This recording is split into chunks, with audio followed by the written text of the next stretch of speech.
Baik, selamat bertemu kembali. Assalamualaikum warahmatullahi wabarakatuh. Pada kesempatan ini kita akan membahas tentang materi ke-15 tentang metode ilmiah, yaitu scientific format ataupun istilahnya gaya selingkung. Mengapa membutuhkan scientific format? Penyampaian hasil-hasil penemuan ilmiah kepada para komunitas saintis akan lebih efektif jika dilakukan dengan cara-cara yang seragam berdasarkan kesepakatan. Cara yang seragam tersebut hadir dalam bentuk dan urutan yang disepakati oleh komunitas ilmiah sebagai scientific format atau disebut gaya penulisan selingkung. Penyampaian dengan format ilmiah membantu agar artikel ilmiah dapat dibaca oleh komunitas ilmiah dalam berbagai tingkatan. Adapun dalam melakukan penulisan ilmiah, maka kita perlu memperhatikan poin-poin sebagai berikut. Yang pertama, sediakan waktu untuk bekerja ataupun menulis. Ingat bahwa menulis adalah sebuah proses.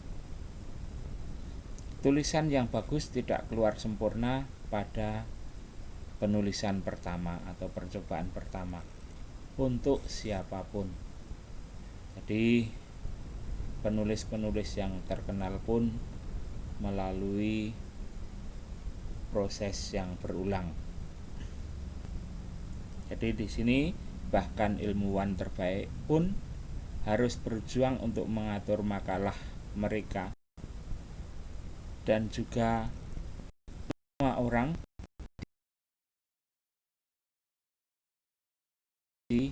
sebelum mencapai produk akhir.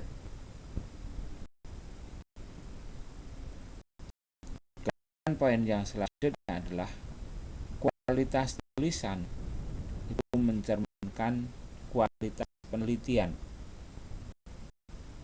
Jadi gunakan prosa yang jelas dan lugas. Pastikan setiap kata bermakna. Jangan menggunakan kata-kata tambahan atau kata-kata yang terlalu panjang. Apalagi kalau tersedia kata yang lebih pendek. Sudah seperti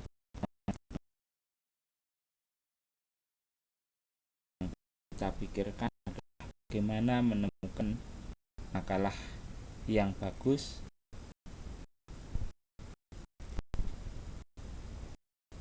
sebagai sumber referensi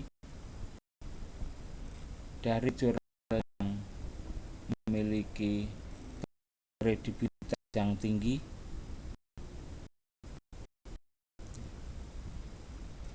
Gunakan itu sebagai modal.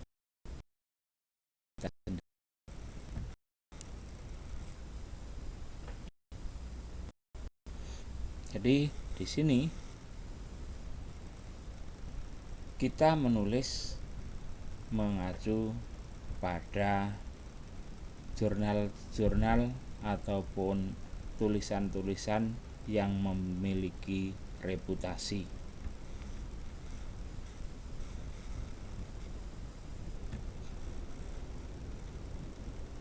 Pada umumnya format jurnal ilmiah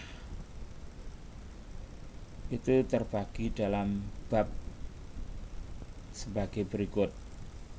Yang pertama, judul dan abstrak, kemudian pendahuluan atau introduction. Setelah itu material dan metode, kemudian hasil atau result, pembahasan atau discussion, diikuti dengan kesimpulan atau conclusion, dan daftar acuan atau referensi. Nah, format penulisan jurnal ilmiah itu biasanya menggunakan struktur IMRD atau IMRRD. Di situ juga ada tambahan kata kunci atau keyword, lampiran atau appendix jika ada, bisa disertakan acknowledgement sebagai ucapan terima kasih kepada pihak yang mungkin terlibat dalam pendanaan dan sebagainya.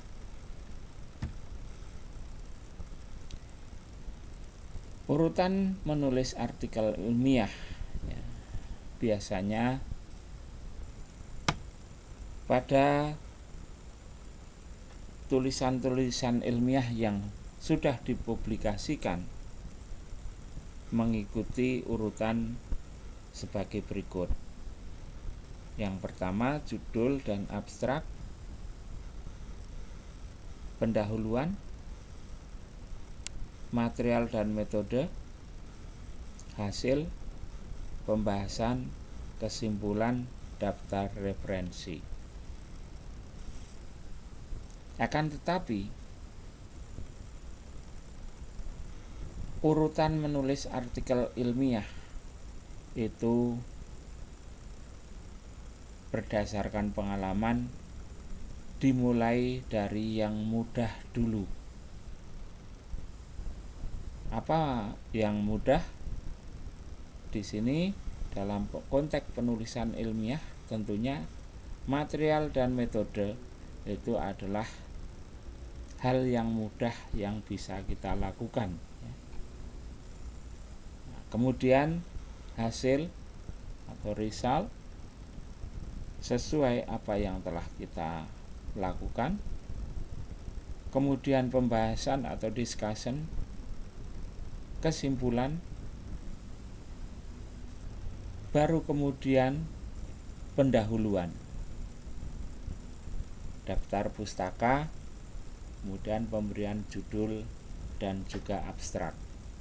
Jadi urutan menulis artikel itu tidak seperti dengan apa yang dipublikasikan ya. Kalau dipublikasikan berdasarkan urutan kerangka ilmiah, sementara untuk urutan menulis di sini adalah berdasarkan kemudahan untuk menulis.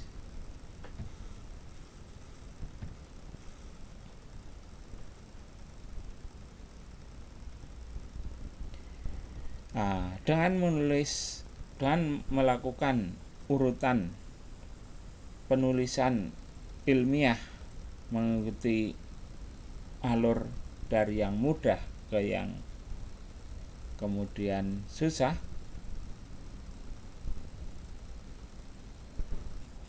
dari material metode sampai kemudian diakhiri dengan pendahuluan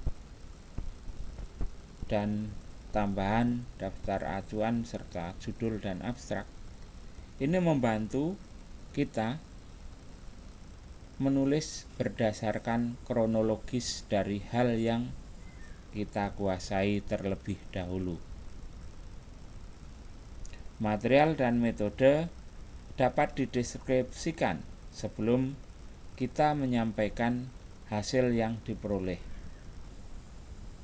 Sementara hasil diorganisasikan sebelum kita menganalisisnya dalam pembahasan.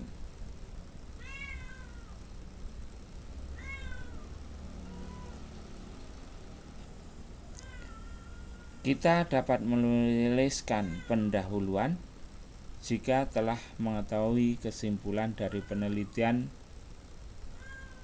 kita dan telah menulis bab-bab lainnya.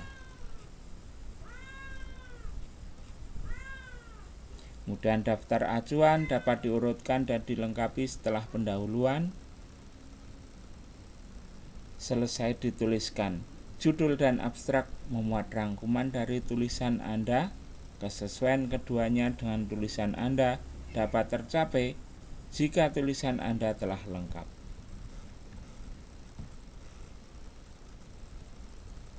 Nah, berikut bagaimana kita menulis.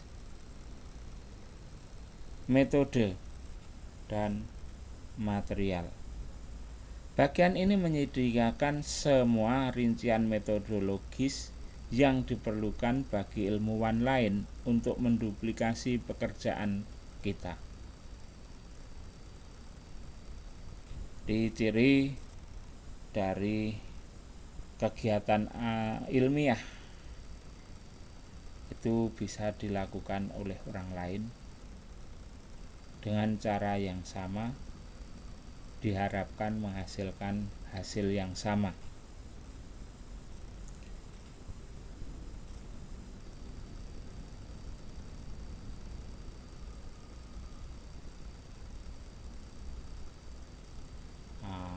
Ini penulisannya berdasarkan narasi langkah-langkah yang kita ambil dalam percobaan yang kita lakukan atau dalam proses penelitian. Di sini bukan daftar instruksi seperti yang mungkin kita temukan dalam buku masak-memasak seperti resep, tetapi di sini adalah memiliki narasi langkah-langkah yang kita ambil dalam percobaan kita. Bagian penting dalam penulisan karya tulis ilmiah adalah memutuskan informasi apa saja yang perlu diberikan secara rinci. Jangan mengutip atau mengutip manual laboratorium kita. Kadang-kadang rincian percobaan diberikan sebagai bagian tambahan. Misalnya, kita akan meneliti pertumbuhan tanaman yang diberi perlakuan pemupukan, baik misalnya menggunakan pupuk cair ataupun kompos. Nah, di situ prosedur pembuatan kompos atau pupuk cair biasanya diletakkan dalam tambahan atau lampiran.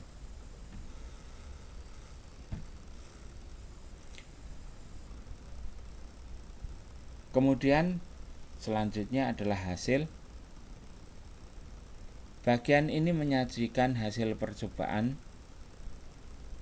tetapi tidak mencoba menafsirkan maknanya. Nah, seperti halnya bagian metode, kunci untuk menulis bagian hasil yang baik adalah mengetahui informasi apa yang harus disertakan atau dikecualikan. Kita tidak akan menyajikan data mentah yang telah kita kumpulkan, melainkan kita meringkas data dengan teks, tabel, ataupun gambar.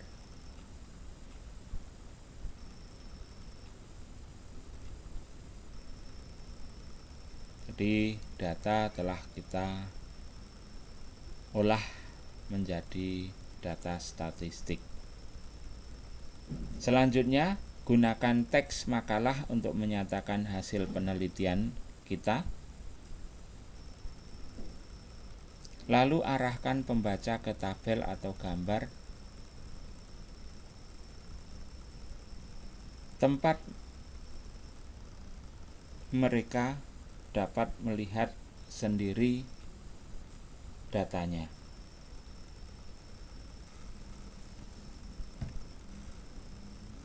Kemudian pembahasan.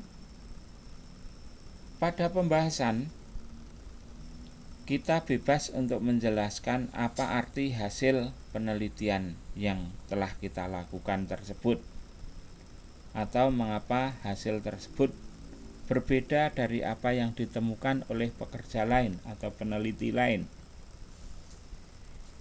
Kita harus menafsirkan hasil kita berdasarkan hasil publikasi lainnya. Ada pembanding,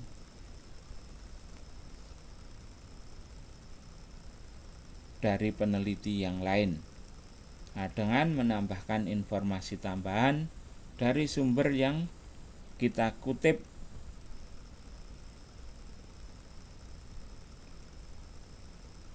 di pendahuluan. Bisa juga ditambahkan dengan bahan-bahan yang lain. Pastikan kita memberikan kutipan yang akurat. Di sini pentingnya memiliki sumber data dari artikel langsung ataupun pendapat ahli yang terpercaya, yang bisa kita pertanggungjawabkan melalui acuan pustaka atau reference. Selanjutnya, hubungkan diskusi atau pembahasan kita dengan tujuan dan pertanyaan yang kita ajukan dalam pendahuluan. Namun, jangan hanya mengulangi tujuan. Buatlah pernyataan yang merangkum semua bukti, termasuk penelitian sebelumnya dan penelitian pada saat ini.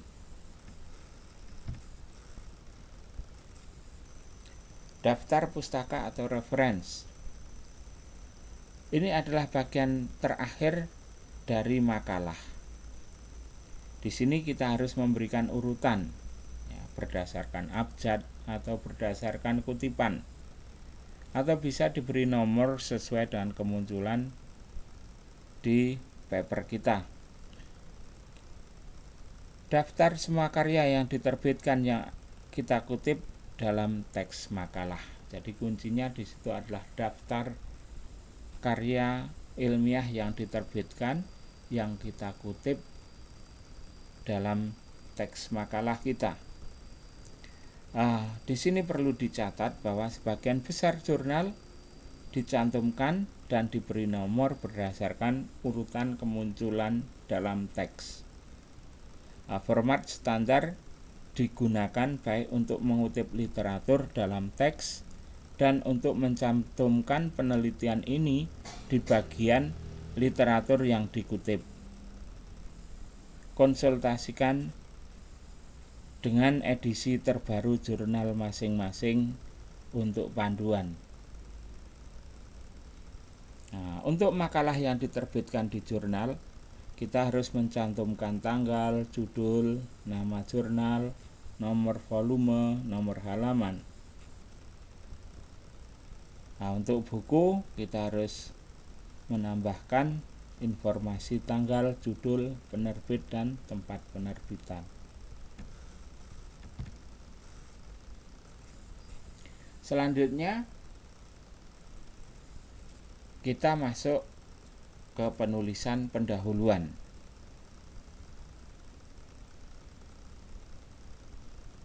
Kita menulis berdasarkan dari apa yang kita kuasai dulu.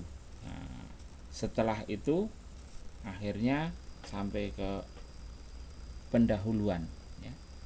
Pendahuluan merupakan hal yang cukup sulit karena di sini pendahuluan diharapkan bisa menarik pembaca sehingga bisa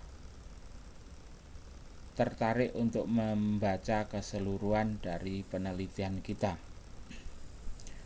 Maka dalam pendahuluan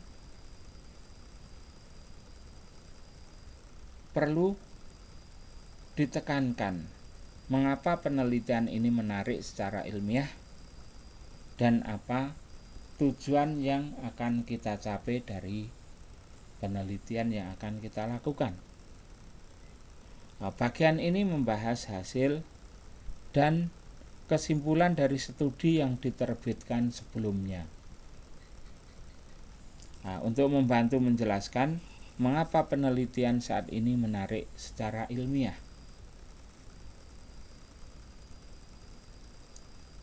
Di sini pendahuluan disusun untuk menggerakkan informasi umum ke informasi khusus.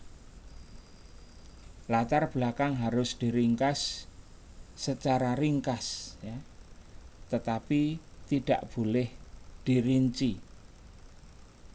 Batasi pendahuluan pada penelitian yang berkaitan langsung dengan penelitian ini. Tekankan kontribusi spesifik dari penelitian yang akan kita lakukan.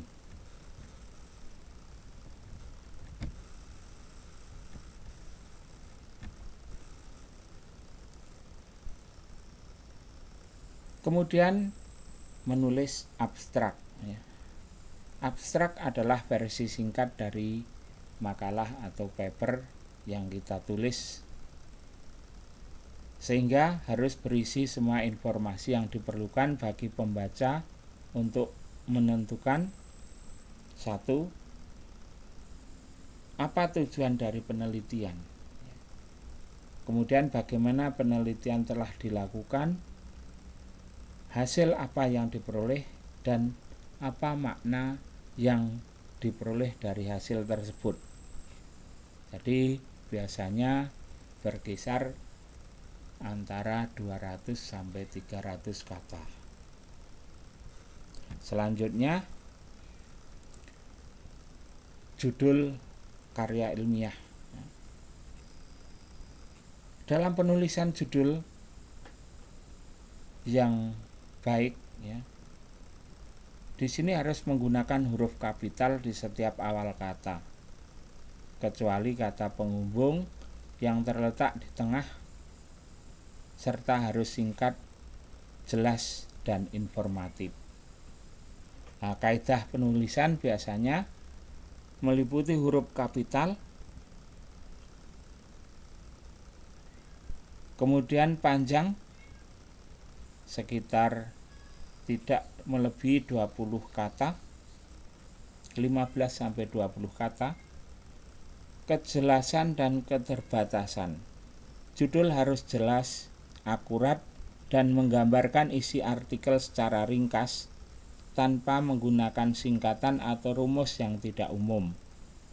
Kemudian ada kata kunci, sertakan kata kunci yang relevan untuk membantu pembaca dan mesin pencari untuk menemukan artikel kita. Format ini bergantung pada pedoman jurnal.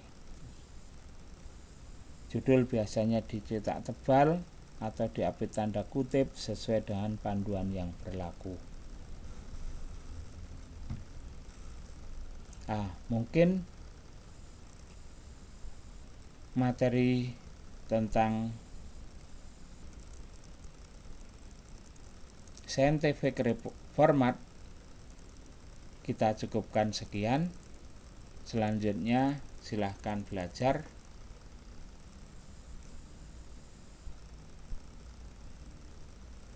untuk persiapan ujian yang akan datang.